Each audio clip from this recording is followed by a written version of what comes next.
Hi, welcome to my channel. Before we start, I'm an author. I'm going to put a couple of my books up here now for you to have a look at, or for you to see the sort of thing that I write. I do offer Zoom coaching and I do offer email coaching. Zoom coaching is booked up until January. Well, I don't really have much now because I'm kind of taking the break now, the Christmas break. So January, there are some openings, so just pop along to my website and have a look. I'll put my website up here for you now. Okay, the need for validation. So this is a self-concept video, which I have promised and I haven't got around to doing, so here it is. Why do we feel a need for validation? Do you feel a need for validation?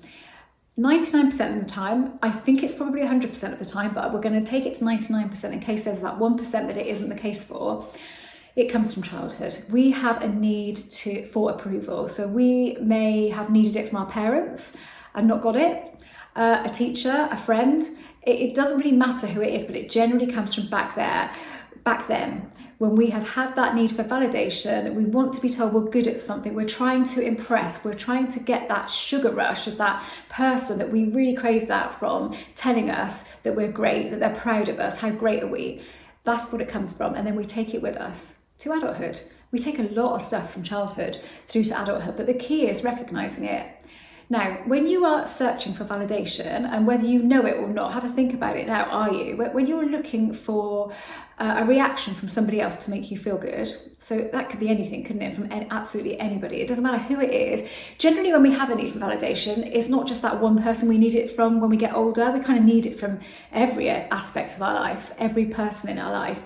We have that slight need for validation. We're looking for somebody to tell us something good about us so that we can feel good. But the problem is, we end up following a path that isn't really ours. We end up following a path that's paved by somebody else because we think that if we do this, this will get this acclaim. If we do this, this person will think this of us, instead of what we really want to do. So we kind of skip over our heart's desire. What is your heart's desire? What would you really like to do in life? What is that? And are you doing it? Or are you doing something that you think somebody else thinks is good? Is the right thing for you to do? Or are you doing what you think you should be doing, not what you really, really want to be doing? That is the problem with looking for validation. It doesn't feel good because it's a sugar rush. You get it and it feels great, and then it's gone. And then you want the next bit and the next bit. Maybe it's constantly from the same person, or maybe it's from all different people. But I do find with talking to people about this, because I am a mindset coach, it's generally a need. When you look at it deeply, you find that you're actually needing it from everyone, maybe more so from a certain person, but from everyone. And it's not the best way to propel us in life. If we want stuff in life and we want to know, what do we really want in life? What is our heart's desire? Now, do we think we can do that? Can we do that without somebody else's approval? Yes, we bloody well can.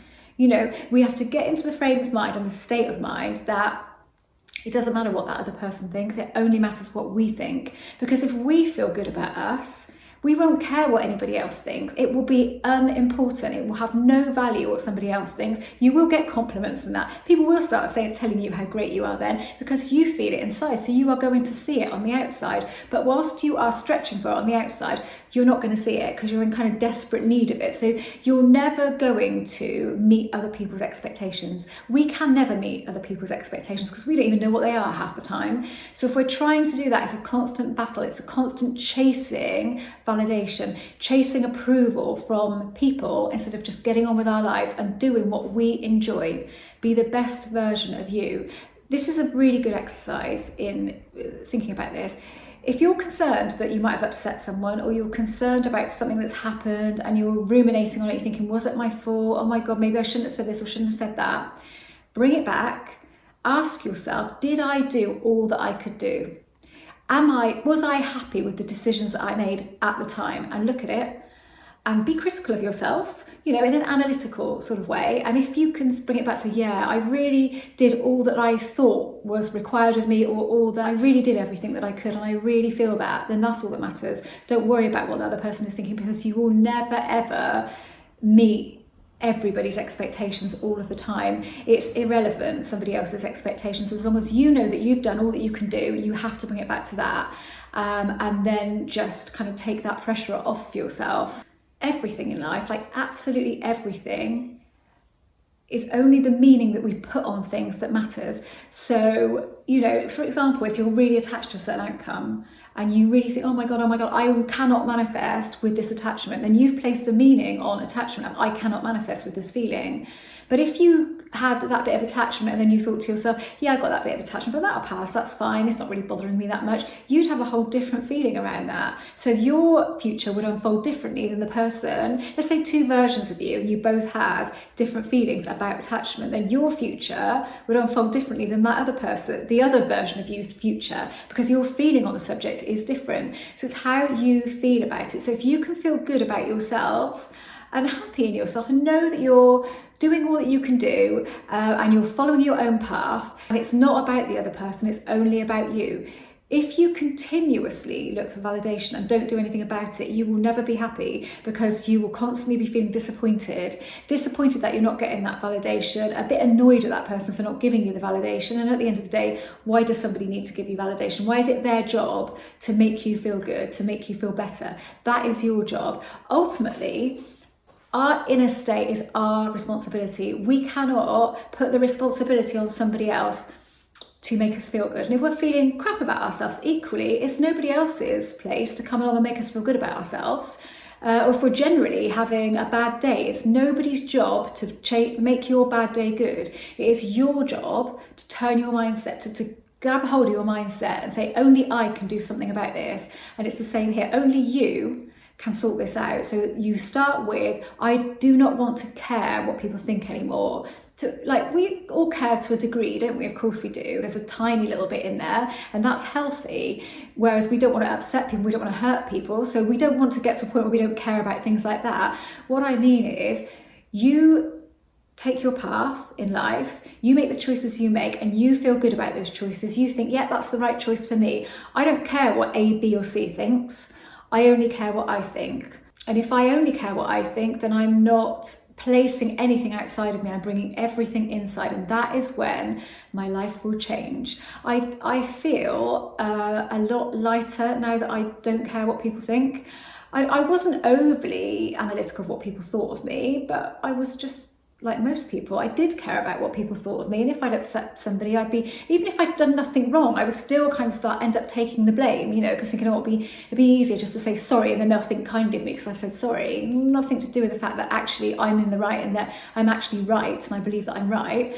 I was once doing this thing where I was working as a volunteer for Age UK. And I was seeing a lady, and they'd given her to me, which they really shouldn't have, and she did have a lot of issues. And I was seeing her for, I reckon, about 2 years, and to the point where she was totally taking advantage of me. It was not enjoyable for me at all, and I didn't even think that she liked me very much. I dreaded going there, absolutely dreaded it. It was every single week on a Monday, and I started really hating it, but not stopping it, because I felt that was a terrible thing to do, and I thought, oh my God, how can I do that? She did have a lot of other people going in and out and doing things. She was very good at that, I think. But I thought, I can't tell them that I don't want to do it anymore. That's just awful. And what would people think of me if I did that? People would just think that's terrible.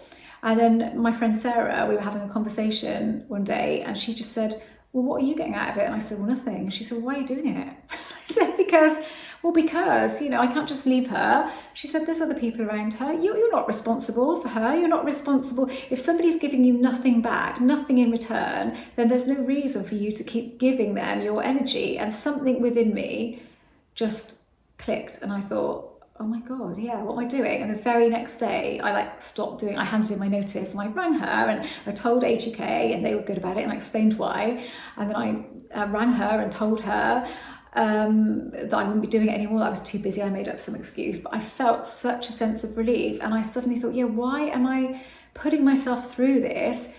The only reason I'm putting myself through it is because I'm scared what other people will think, what she will think of me, what Age UK will think of me, what people will think of me that know that I do it, and the other people that go there that know me now from going there, what will they think that I've just stopped?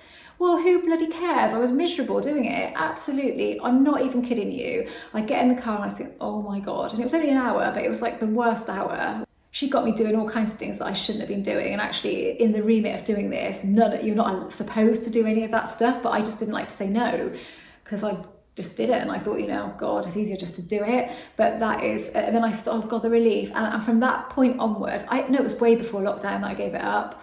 So actually from that point onwards, something really clicked within me, and I got heavy on the self-concept then, and not worrying about what people thought. I wanted my life to change in a way that I would feel differently about me. I wanted to like myself, respect myself, trust in my own decisions, and trust that I was making the right decision for me, providing I wasn't hurting anybody else in the process, and I would do what was right for me and not what was right for somebody else, because that is their lookout. It's their lookout to look after their life and what's going on in their head, and it's my lookout to look at what's going on in mine and to keep my mindset in the best state that it can be. And I've flown since then, really. Like I said, the odd moment I might find that I care about something, but I can bring it back. Once we discover where it's come from and we realise where it's come from, most of the time we already know where it's come from, but when we write it down where it's come from, that is us dealing with it. And as soon as we start dealing with it and deciding to put ourselves first, just imagine if you didn't give a damn what anybody else thought, you just didn't care. What would you be doing with your life right now if you didn't care what anybody else thought? That's a really good exercise, actually. Maybe it'd be just what you're doing now, but maybe it wouldn't be. It is a really good pointer because it can really show you that you really do care too much about what people think. I think back in the day, for me, when I started YouTube and writing and all of that, I was much better at not needing validation, but I still probably did need it to an extent. And I think the main thing for me, the biggest thing, so I didn't get any qualifications hardly at all at school. I didn't bother at school. I just couldn't revise, and we were the first year to do GCSEs. We were the guinea pig year. So it was all about coursework, and I was rubbish with coursework, because anything that meant I had to focus and stick at something, I couldn't do it. Like I would be much better at just having an exam. So I didn't do great at school, so I didn't really get any qualifications. The need for validation I had, in a way, I think, was to prove to other people that I could be successful without qualifications. I've done it, look what I've done. I didn't even get any qualifications, but it was, again, seeking that external. I didn't realise that at the time, but when I look back at it now, I can definitely see that in me. Now I don't care about any of that. I just want to do what I enjoy. I want to make some money doing what I enjoy, and that's all I care about. I don't care who thinks what about what I'm doing. I just don't care. But back then, I definitely did. And I just got better and better with that over the time. It's just looking back at that now, I can see that was a huge part of me wanting to prove that. One, to just prove to people that you could do well without getting a decent qualification. And one, to prove to people that I could do well, regardless of the fact that I didn't used to have much confidence, regardless of the fact that I used to be quite shy and I really didn't get any qualifications and all that stuff. Wow, that would be great to prove to other people that I can do well regardless of that. I wasn't openly thinking that to myself, but I can see that was what was going on inside of me. And now I think, it's no reason to do anything. It really isn't. Saying that, it probably drove me to start with. So maybe it was a good thing right at the beginning to drive me to do it. But now I don't have that part of me at all. I really don't care. Like, a lot of things I do, I don't even tell people about. Like, for example, I realised that when I was featured in Dazed magazine, I didn't even tell anyone. I didn't tell anyone, apart from it went up on I might have told you guys on YouTube, and Jeremy knew about it, but I didn't tell anybody else. I don't think I told, no, I don't. I might have told Sarah that I worked, but I didn't really tell anyone because it didn't cross my mind to tell anybody. I just thought about that the other day, and I thought that was quite a big deal for me. I didn't really tell anybody. But back in the day, I would have told everybody, not in a big-headed way, but I would have casually dropped it into conversations with my friends and with my mum, and I would have done, but it didn't even cross my mind to tell anyone. So that is a real indicator, I think. When you get to that point, things don't cross your mind to tell people. You think, I have definitely shifted here. But it comes with a choice that you make today. I want to stop needing validation. I want to stop needing validation from an external source. I want to just validate myself, and that's it. So you start with that intention, and everything starts working from that point onwards. You might want to buy my book, For the Love of Me, which is available on Amazon, or there's loads of stuff online that can help you, and I'm sure there's other great books out there too. But it does first start with an intention to start validating yourself and stop needing it from external sources, because you want to feel better. You want to follow your own path. You don't want to follow anybody else's path. That's it. Thanks for watching.